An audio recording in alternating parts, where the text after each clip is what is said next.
அனைவருக்கும் வணக்கம். தனுசு ராசினியர்களுக்கு நீங்கள் கனவில் கண்டதையெல்லாம் நிஜமாக கையில் வரக்கூடிய ஒரு வாரமாக தான் இந்த அடுத்த 7 நாட்கள் அமைஞ்சிருக்குதுங்க. அந்த வகையில் 16/11/2024 முதல் 22/11/2024 வரை உள்ள அடுத்த 7 நாட்கள் இவை நடந்தே தீரும். அலட்சியம் வேண்டாம், அவசியம் பாருங்கள். அப்படி தனுசு ராசினியர்களுக்கு என்ன மாதிரியான நன்மைகள் எல்லாம் ஏற்பட இருக்கு, கிரகநிலைகளின் ரீதியாக அமையிருக்கும் சாதகங்கள் என்ன, பாதகங்கள் என்ன, மேலும் என்ன மாதிரியான முன்னேற்றங்கள் எல்லாம் ஏற்பட இருக்கு, குறிப்பா இந்த வாரத்தை பொறுத்த வரைக்கும் கிரகங்களுடைய சஞ்சார நிலைகள் என்ன என்று பார்க்கும்போது, இந்த வாரத்தை பொறுத்த வரைக்கும் ரிஷபத்தில் குரு பகவான் வக்ரகதியிலும், கடகத்தில் செவ்வாய் நீச்சம் பெற்றும், கன்னியில் கேதுவும், துலாம் ராசியில் சூரியன் நீச்சம் பெற்றும், விருச்சிக ராசியில் புதன் வக்ரம் பெற்றும், தனுசு ராசியில் சுக்கிரனும், கும்பத்தில் சனி பகவானும், இனத்தில் ராகுவும் சஞ்சரிக்கிறாங்க. இந்த கிரகங்களுடைய சஞ்சார நிலைகளின் காரணமாக தனுசு ராசினியர்களுடைய வாழ்வில் குடும்ப சூழ்நிலை ரீதியாக உத்தியோகம், தொழில், வியாபாரம், கலைத்துறை, அரசியல் துறை, மாணவ மாணவிகள், விவசாயத்துறையினர், பெண்மணிகள் என அனைவருக்குமே என்ன மாதிரியான நன்மைகள் எல்லாம் ஏற்பட இருக்குது, குறிப்பா இத்தருணங்கள்ல என்ன மாதிரியான முன்னேற்றங்கள் எல்லாம் ஏற்பட இருக்கு என்பது குறித்தான முழுமையான பதிவு தான் இந்த வீடியோல நம்ம விரிவா பார்க்க போகிறோம். அந்த வகையில தனுசு ராசினியர்கள் ஆன்மீக சம்பந்தமான தகவல்,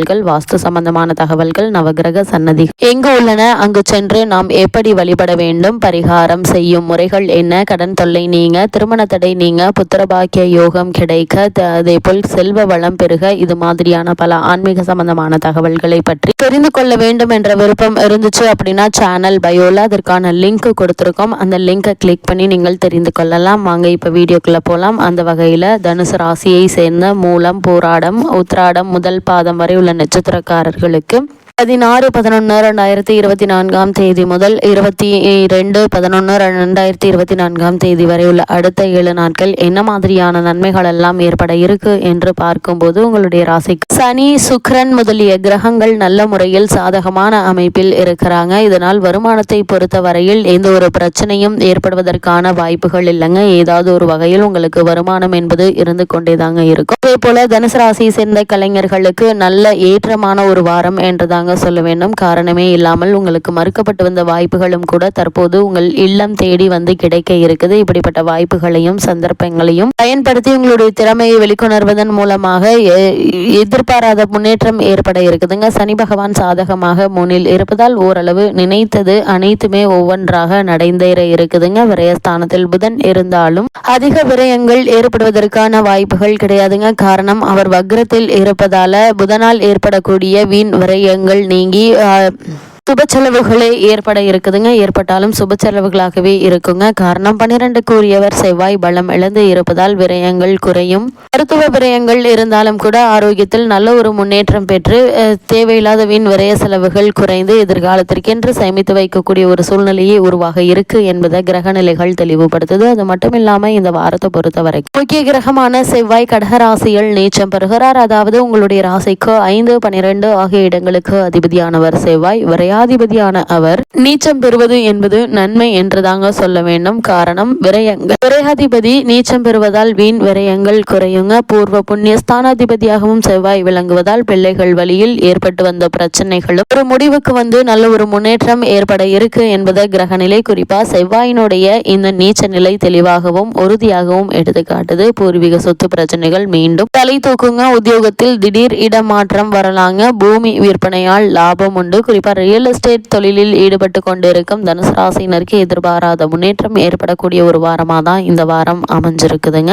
அது மட்டும் இல்லாமல் இந்த வாரத்துல உங்களுடைய ராசிக்கு 7, 10 ஆகிய இடங்களுக்கு அதிபதியான புதன் வக்ரகதியில் இருக்கிறார். விரயஸ்தானத்தில் சஞ்சரிக்கும் புதனால் சுப விரயங்கள் அதிகரிக்குங்க. தொழில் மாற்றம் உண்டுங்க. அதாவது உங்களுடைய தொழில் மற்றும் வியாபாரத்தை வாடகை கட்டிடத்திலிருந்து சொந்த கட்டிடத்திற்கு மாற்றி மகிழ்ச்சி காண இருக்கீங்க. உத்தியோகத்தை பொறுத்த வரைக்கும் எதிர்பாராத விதத்தில் நீண்ட தூரத்திற்கான மாறுதல் கிடைக்கலாங்க. அந்த மாறுதலை ஏற்றுக்கொள்ளுங்க. ஏன்னா இந்த மாறுதலின் காரணமாக பதவி உயர்வோ, ஊதிய உயர்வோ அல்லது உத்தியோகத்தில் சலுகைகளோ கிடைப்பதற்கான சாத்தியக்கூறுகள் அதிகம் இருக்குதுங்க. எதையும் திட்டமிட்டு செய்ய இயலாது.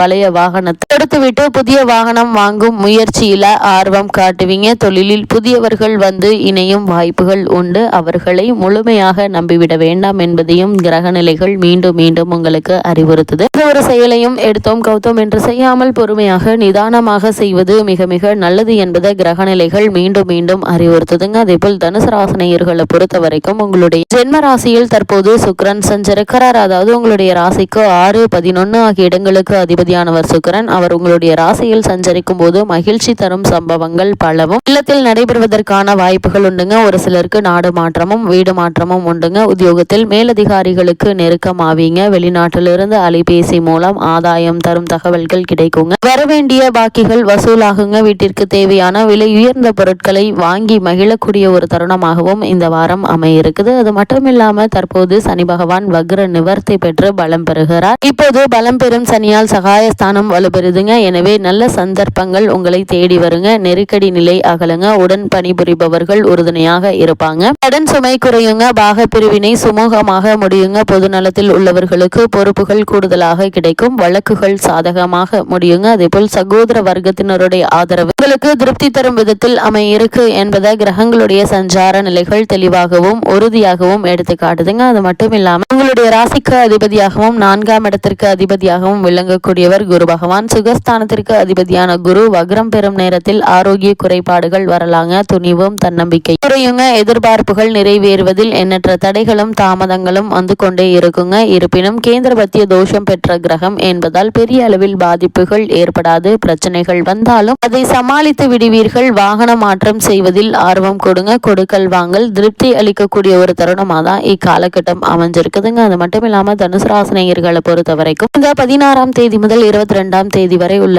அடுத்த 7 நாட்கள் பொது வாழ்வில் உள்ளவர்களுக்கு என்ன மாதிரியான நன்மைகள் எல்லாம் ஏற்பட இருக்கு என்று பார்க்கும்போது பொது வாழ்வில் உள்ளவர்களுக்கு எண்ணங்கள் எளிதில் நிறைவேறுங்க. வியாபாரம் மற்றும் தொழில் செய்பவர்களுக்கு எதிர்பார்த்த லாபம் கிடைக்கும். உத்தியோகத்தில் உள்ளவர்கள் சக பணியாளர்களுடைய ஆதரவோடு முன்னேற்றம் காண்பீங்க. அதே போல் கலைஞர்களுக்கு கௌரவம் புகழ் கூடுங்க. மாணவ மாணவிகளுக்கு மகத்தான எதிர்காலம் உண்டுங்க. பெண்மணிகளுக்கு குடும்ப பிரச்சனைகள் படிப்படியாக தீர இருக்குது. பிள்ளைகளுடைய சுபகாரிய பேச்சுக்கள் முடிவாகுங்க. இது மாதிரியான நேரங்கள்ல மிக பொறுமையாக ஒவ்வொரு சூழ்நிலையையும் கையாள்வது மிக மிக அவசியம் என்பதை கிரகநிலைகள் மீண்டும் மீண்டும் அறிவுறுத்துதுங்க. மேலும் என்ன மாதிரியான விஷயங்கள்ல நீங்கள் கவனமாக இருக்க வேண்டும் என்று பார்க்கும்போது ராசிநாதன் குரு பலவீனமாக இருக்கிறார். வக்ரம் அடைந்திருக்கிறார். எண்ணங்களில் உடன்பாடு நிலையில் இல்லாமல் எதிர்நிலையில் இருக்குங்க. நீங்களே கற்பனையாக எதையாவது நினைத்து கொண்டு குழப்பிக் கொள்வீங்க. தவறான முடிவெடுத்து கஷ்டப்படுவீங்க. ஒரு முறைக்கு 2 முறை யோசனை செய்யுங்க. இல்லாவிட்டால் விளைவுகள் உங்களுக்கு கஷ்டத்தை தரும். தனுசுராசினியர்களை பொறுத்த வரைக்கும் இந்த வாரத்தை பொறுத்த வரைக்கும் எடுத்தோம் கவுத்தோம் எந்த செயலிலும் ஈடுபடாமல் பொறுமையாக நிதானமாக ஒரு முறைக்கு 2 முறை ஆலோசித்து சிந்தித்து எந்த ஒரு செயலையும் மேற்கொள்வது உங்களுடைய எதிர்கால வாழ்க்கைக்கு மிக மிக நல்லது என்பதை கிரகநிலைகள் மீண்டும் மீண்டும் அறிவுறுத்தது. தனுசு ராசினியர்களுக்கு கிரகநிலைகளின் ரீதியாக கூறப்படும் பரிகாரம் என்ன என்று பார்க்கும்போது கற்பக விநாயகர் வழிபாடு காரிய வெற்றியை வழங்கும் என்பதை கிரகங்களுடைய சஞ்சார நிலைகள் தெளிவாகவும் உறுதியாகவும் எடுத்துக்காட்டுது.